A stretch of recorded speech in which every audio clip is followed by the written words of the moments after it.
Well, good evening, all my little bun-buns. Daisy here, feeling rather princessy, wearing a pretty dress. You can see just the top of the fluffy top, and I'm wearing my pretty cape.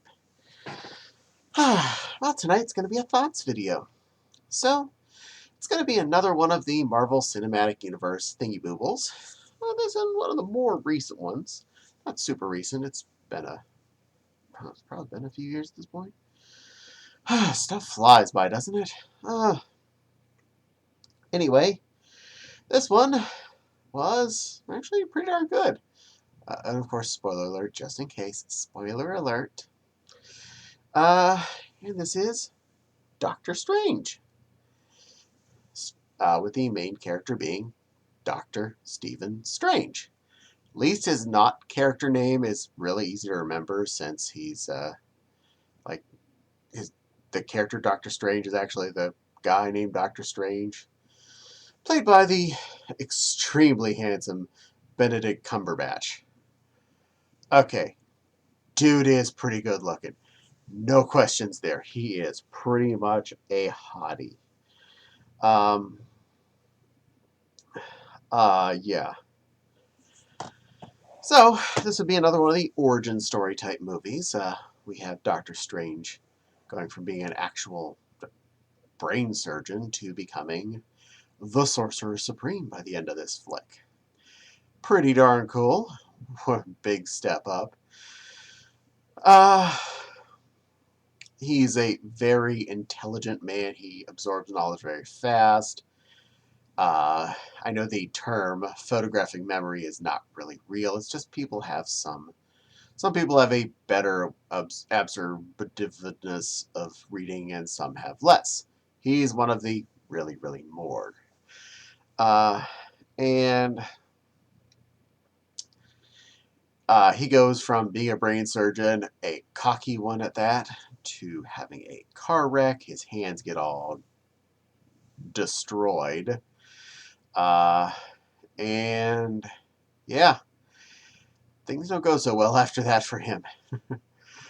He does end up finding the magic-y people due to some searching abouts and trying to get things that'll help him make his hands work better. And in the end, he ends up becoming Sorcerer Supreme. But there's a lot of fun stuff in the middle there. He spends much of the time studying magic and learning how to be magic-y in the hopes that he would be able to use his hands better again. For him, the majority of the time, he was just in this to become back to the way he had been, to have functional hands, and be able to be a brain surgeon again. Unfortunately, that never comes about. But he gets a new long-term job.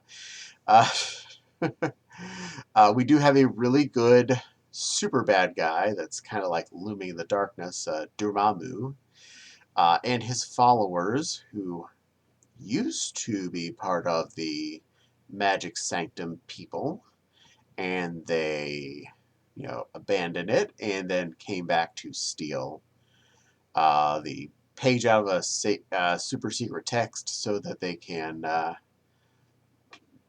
summon the power of Dormammu and help bring about his fun chaos. Yay! And eternal suffering. Probably not the best part. There are a lot of cool battles. They use this kind of like in-between space to fight so they don't interact with the regular public. Things always look foldy and like bendy, and it's really kind of cool. And like the laws of gravity may potentially change in this realm. Things go sideways a lot. And it's pretty cool environment. The magic battles are all really pretty good. I am really happy with how those all went every single time. We had quite a few of them throughout the whole movie, and I think they went quite well. They were well executed. I think we got from Doctor Strange to doing magic-y stuff, being the big part of the show, at a decent rate. We didn't spend too much time with a straight up creation story. And as we had him learning to be a magician, he quickly was getting more sorcery and able to do things. So that's definitely good. He quickly adapted uh, and became, you know, his cartoon character. um, all of the main characters that are ever on screen are really easy to attach to. You don't get too confused. One thing I definitely flaw a lot of movies on is they'll have a lot of same looking people be up there, be just like either a bunch of blonde girls or a bunch of guys look almost exactly alike. It'll be a bunch of the same kind of person. And when you're watching them on a movie and they're running around, and you'll just see, I don't know, just use the blonde girls thing. See blonde hair running this way, blonde hair running that way. You can't even notice what color T-shirt they're wearing, so you're lost of who's who. This movie, I didn't feel that because most of the main characters were very abstract between each other's looks. So it was totally easy to keep track of who's who. I loved that. That's not being racist. That's being happy there are other races. That's the opposite. That's pleasing that we're having inclusivity in something. Um, but yes, like the Sorcerer Supreme was a skinny, bald lady. Wong was a, I don't want to say fat. He was just slightly rounder Asian man. It's nice, nice chunky cheeks. Not he wasn't like fat. I mean, just he had a good, round, snuggleable, kissable face. So still cute. Uh, Heck, I think Sorcerer Supreme was cute. She was actually really neat looking. And you have Cumberbatch, who is too sexy, and he's easy to pick out of a crowd. Uh, and yeah, I felt like we had a good array of people. I can't remember everybody else's names, but anytime someone else was on screen, they were at least different enough that you felt like, oh, that's that other guy. The bad guy was, I don't remember his name, but he was the bad guy on um, first of this current Bond's films. Anyway, he was Lashif was in that, I think. Anyway, that guy played the head dude that was the cult for Dormammu. And I feel he really does make a good, smarty bad guy. So that was a good use of him. I've seen him in a few other things too, and every time I see him on screen, I'm like, I recognize you, but I feel like you're doing a good job of being what you are. You really can pull off smarty bad guy. And yeah, he does a great job. But he's a perfectly good number one lackey or basically prime bad guy in this movie for the majority of it. Uh, all the cool magical artifacts they run into throughout the movie are amusing. I really love that the straight jacket thing, the mechanical kind of steampunk straight jacket they throw on the bad guy at one point. Like, that's that's. Oh, I know so many people that will be into that. I'll wait for a porn on FA of that. So that's gonna happen. Yeah, that's bondage gear. Uh, and Strange does have the cape comes to him, so he has the ability to fly, and the Time Stone. An Infinity Stone actually chooses Doctor Strange and works with him fine. That's pretty awesome. The fact that Infinity Stone actually goes to a human It does not blow them up. No blow happy. It doesn't send them to another planet. Doesn't do anything bad. They're just, oh, I have control of time if I want to. Uh, I like how as the bad guys kept getting more power from Dormammu, their faces got more like scarred and burnt looking. So it showed the dark power they were absorbing was actually eating away their bodies. Um, I really loved the solution that Doctor Strange has at the end for taking out Dormammu, involving using the Time Stone to create a time loop, which traps both him and Dormammu in a cycle of him coming and asking him to bargain, and Dormammu kills him. And Strange responds, because he has not been there yet, because he's in a time loop. Dormammu, I come to bargain. Die. Dormammu, come to bargain. Die. Dormammu, I come to... Wait. You just be able to keep doing this? Yeah, I keep doing this. Okay, let's bargain. um, I think I was most sad, though, when the Sorcerer Supreme did have to die in this one, because she really seemed cool. I liked her. She seemed like the character seemed nice, and from the way the character was on screen, I almost think the actress, was probably a really nice person too. So I hate to have someone who's a really nice person get chopped out of a movie by, well, character death so early on. I kind of felt the same way about the Quicksilver from uh, Age of Ultron, but not quite as much because I really, really liked the Sorcerer Supreme. She seems so fun. But, well, all good things must come to an end, and people do gotta die, or you don't see there's consequence in these movies. This ain't Star Trek. People gonna die. Unless your name's Tasha Yar. Then you get to die a bunch of times. And come into different alternate timelines. Yay! Uh, but there was a lot of scene moving, and weird graphical maneuvering of scenes when they went into like the special space, but I didn't feel like we were zipping too much. I felt we were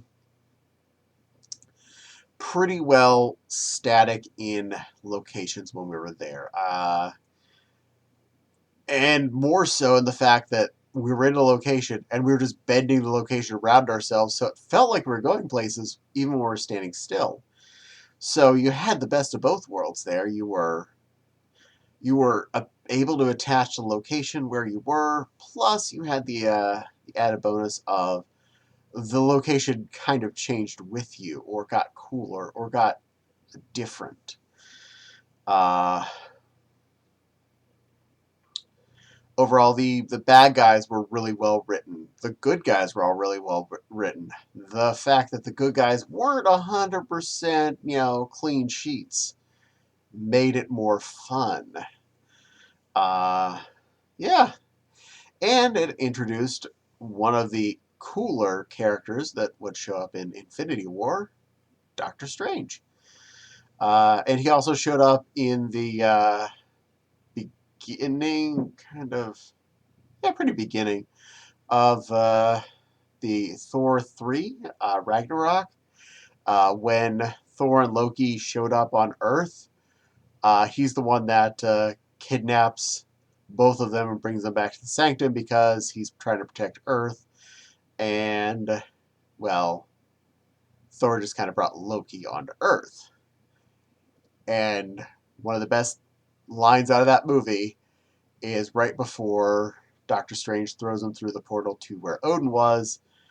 As he lets Loki come out of the trap that he'd put him in, Loki lands on the floor and complains, "I've been falling for 30 minutes." Poor Loki. Couldn't you have gotten out of that yourself? Make a portal, buddy. That's basic wizarding according to this world. But yeah, the whole sanctums thing, the transports, the everything about this movie was really fun. The only part for me that's hard to watch is part of the beginning part because one of the things I always fear is loss of the use of either my hands or my eyes. And the fact that they have to destroy his hands basically and stitch them back together is kind of irky. I understand it's perfectly the part of the movie that needs to be there. That is the hardest part for me to watch because it like makes my hands hurt just seeing him, all sewn back together like that. But I got to break a few eggs to make an omelet. That was 10 little eggies that got busted up pretty good. Yeah. So yeah, this was actually this was a wicked sick good movie. I really enjoyed this. I think Benedict Cumberbatch made a lovely Doctor Strange. He did that part all up. See who else was in it that I can read.